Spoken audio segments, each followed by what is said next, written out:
Saya Cynthia Rompas masih menemani Anda di Kompas Petang. Saudara Kepala Staf Kepresidenan Muldoko meminta masyarakat jangan terlalu khawatir menyikapi revisi Undang-Undang TNI. Muldoko bilang TNI sudah melakukan reformasi internal, di antaranya soal struktur sehingga mantan Panglima itu menjamin sudah tidak ada lagi dui fungsi TNI. Sementara soal kemungkinan TNI boleh berbisnis jika dimasukkan dalam revisi undang-undang, Muldoko berpendapat dirinya pribadi tidak setuju TNI berbisnis karena semestinya berfokus pada profesionalitas tugas utama. Reformasi internal TNI itu ada 3 ya. 1, struktur. Struktur yang berkaitan dengan dui fungsi tidak ada. Jadi ya, tolong nggak usah terlalu berlebihan untuk khawatir ya, bahwa kami para TNI berkomitmen betul-betul ingin menjadi profesional. Kalau dulu TNI memiliki yayasan, akhirnya lembaga-lembaga yayasan yang cenderung digunakan untuk alat bisnis sudah tidak ada lagi di TNI. Saya secara pribadi tidak setuju TNI boleh bisnis. Nanti gimana urusan kerjaannya? TNI profesional. Anggota Komisi 1 DPR RI fraksi Partai Golkar, Dev Laksono menilai usulan penghapusan pasal terkait larangan prajurit aktif TNI berbisnis harus dikaji secara mendalam.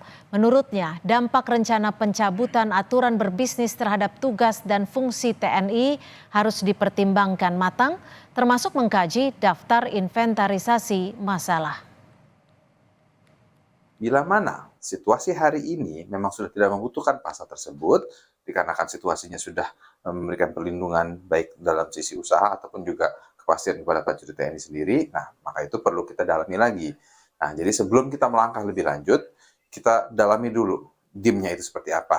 Kalau perlu kita buat diskusi khusus kah, atau buat pembahasan khusus, atau dilengkapi juga dengan naskah akademik di mana memastikan bahwa dengan mengizinkan prajurit TNI untuk berbisnis itu tidak akan ada dampak-dampak negatif kepada tugas-tugas mereka menjalankan fungsinya dalam menjaga kedaulatan negara.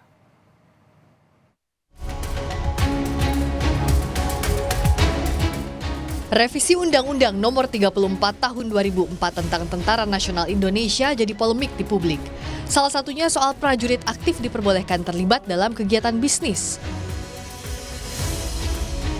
Saat acara dengar pendapat publik soal RUU TNI Polri yang diselenggarakan Kementerian Koordinator Bidang Politik Hukum dan Keamanan Kemenko Polhukam di Jakarta, Kamis 11 Juli, Kepala Badan Pembinaan Hukum Kababinkum TNI, Laksamana Muda Kresno Buntoro menyarankan pasal soal larangan prajurit berbisnis dicabut. Sarannya kan juga pasal 39.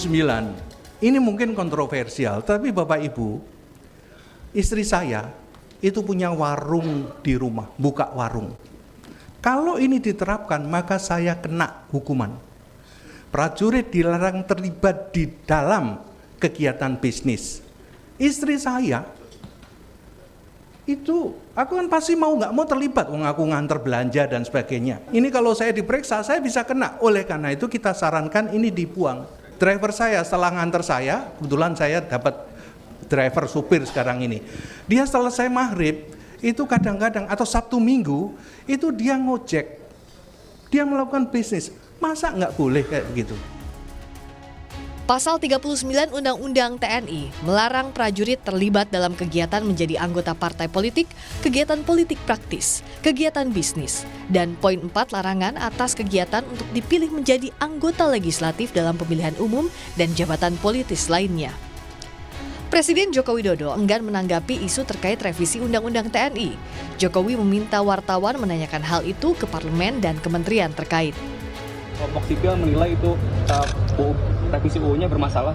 Ada tanggapannya di Bapak nggak? Seperti Undang-Undang ditanyakan ke DPR, tanyakan ke Menko Polhukam. Tapi indeks demokrasi di pemerintahan terakhir Bapak terus menurun, Pak. Ada tanggapan Pak soal itu, Pak? Demokrasi kita, pemilu berjalan dengan baik. Kritik datang dari pakar hukum Bivitri Susanti yang menilai jika kesejahteraan yang jadi masalah, semestinya pemerintah memperbaiki sistem, bukan mengubah pasal soal larangan TNI berbisnis. Nah, jadi kalau memang ada masalah kesejahteraan, berarti adalah tugas negara untuk memperbaiki sistem di TNI sendiri, bagaimana caranya supaya kesejahteraannya membaik. Lebih ke situ sebenarnya jalan keluarnya, ketimbang mencabut ketentuan mengenai larangan bisnis.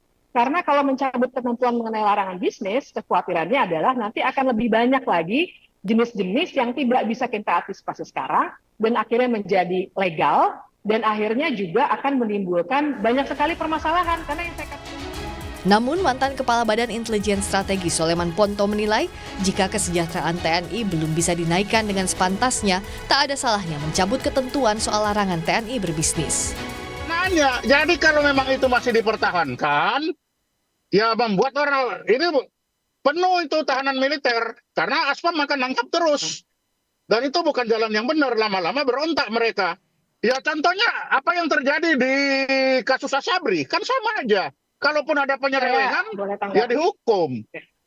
Oke. Nah, sekarang tinggal diatur. Jadi begini, sekarang kita tinggal atur. Kalau memang tidak boleh ada hasil selain dari gaji, ya naikkan gajinya sesuai profesional, kan gitu aja. Kalau memang tidak mau. Oke, saya mau ke Mbak Bivitri. Itu manusia, bukan Oke, baik Pak robot, Soleman. kan gitu. Hingga saat ini Badan Legislasi DPR masih menunggu daftar inventarisasi masalah revisi Undang-Undang TNI dari pemerintah.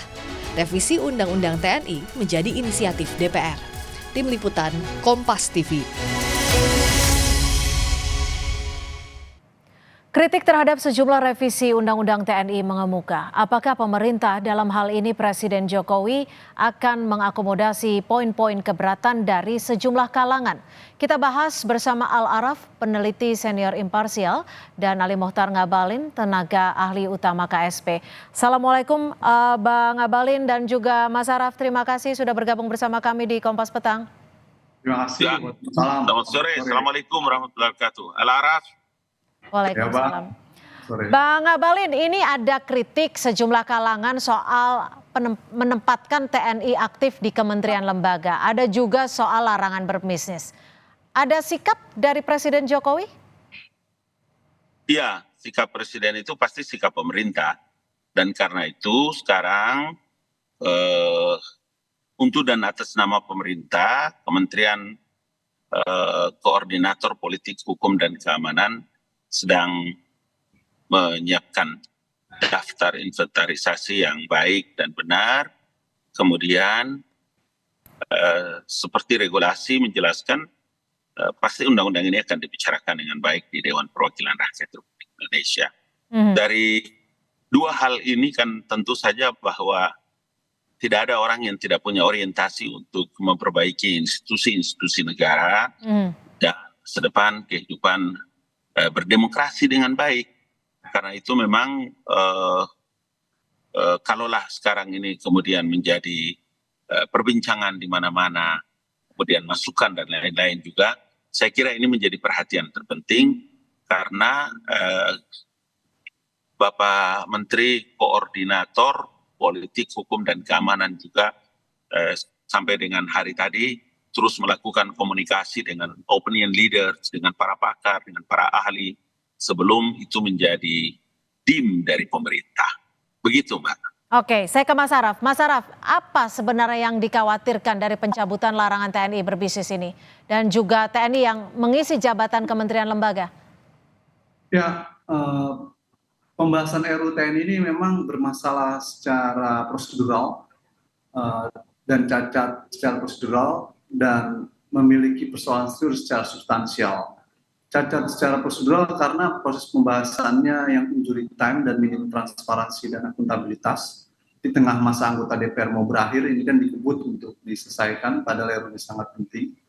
Yang kedua adalah secara substansial banyak pasal-pasal yang bermasalah. Salah satunya adalah isu tentang penghapusan larangan berbisnis TNI.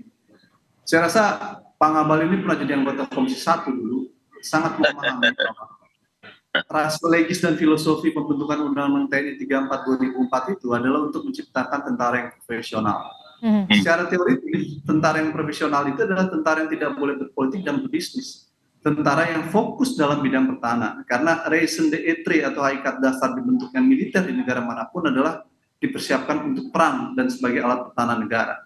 Sehingga tidak dimungkinkan buat militer untuk terlibat dalam politik dan berbisnis sebagaimana pernah terjadi pada masa Orde Baru.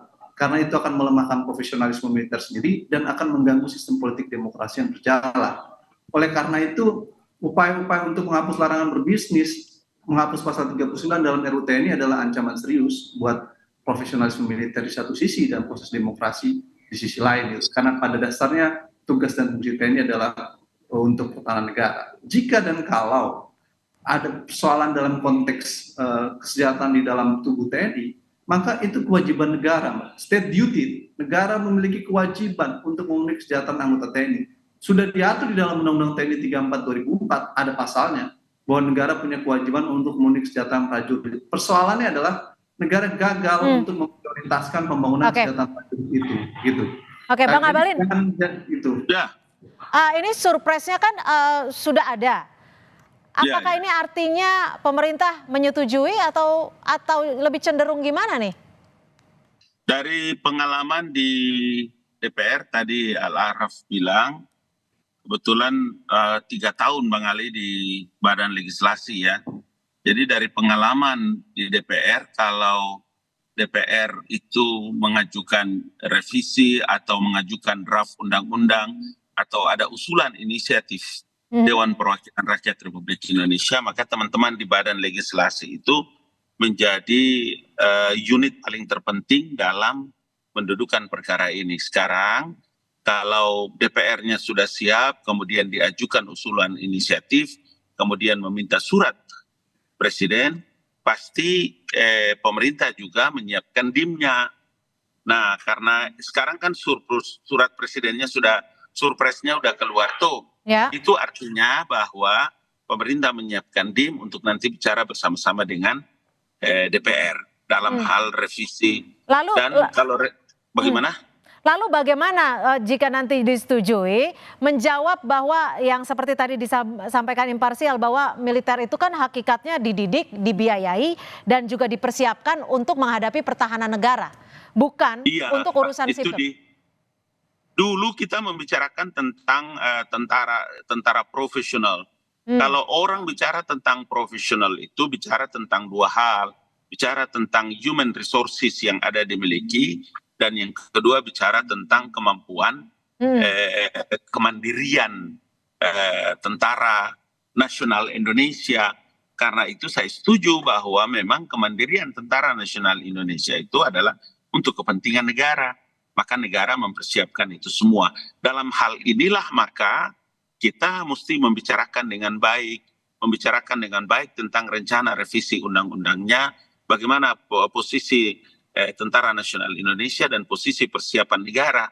Itulah yang saya dalam beberapa kesempatan, kemudian dengan teman-teman juga di Menko Polhukam, kemudian kawan-kawan di balik di DPR, tentu saja bahwa ruang publik ini harus dibuka. Sama dengan sifat kita membicarakan tentang masalah revisi dan pembahasan undang-undang. Ya mesti ruang publik melibatkan banyak orang untuk harus bersama-sama kita bicara tentang masa depan tentara dan negara terkait dalam pembahasan undang-undang ini.